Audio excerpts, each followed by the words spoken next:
Now, let's give these views their relative positions in the layout. We'll start with the layout header first. We want this to be on the top of the layout, right? The keyword here is top. Let's start by typing top inside this text view tag and then choose from the options the IDE gives us. Let's select this option since we want to align this view on the top of the screen, that is, to the top of the parent, which in this case is this entire relative layout screen. Then as its value, we simply need to type true. Next, let's place this button at the bottom of the screen. So, let's type bottom inside the button tag. Then, let's select this option and give its value as true. This aligns the button at the bottom of the layout. Now, you can see that there is some space here between the button and the boundary of the layout. That's because we have added a margin to this button.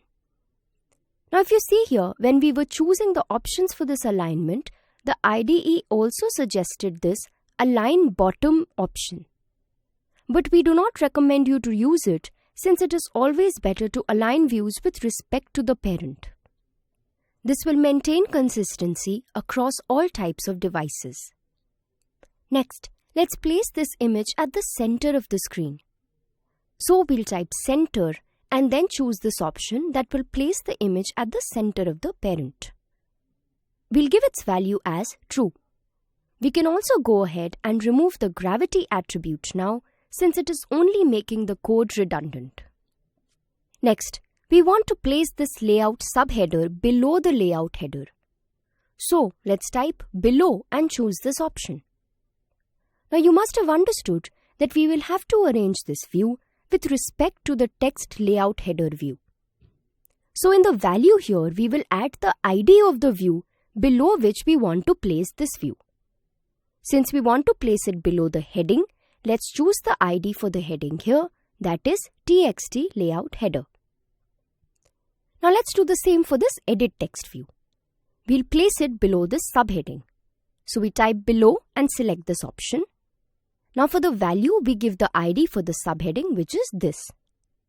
So you see how the IDs help us while creating a relative layout. We have arranged all the widgets as we wanted. You can arrange them in a different manner if you want. Now let's connect our phone to the system and see the screen in the app. Wait, we are getting the same output that we got when we created the linear layout. Why is that so? Well, that's because when we run the app, it's the main activity.kt file that runs, and the layout mentioned in that activity is shown.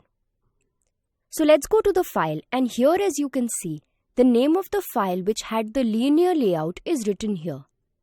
Hence, it was showing that screen. Now, we'll give the name of the file in which we have created our relative layout.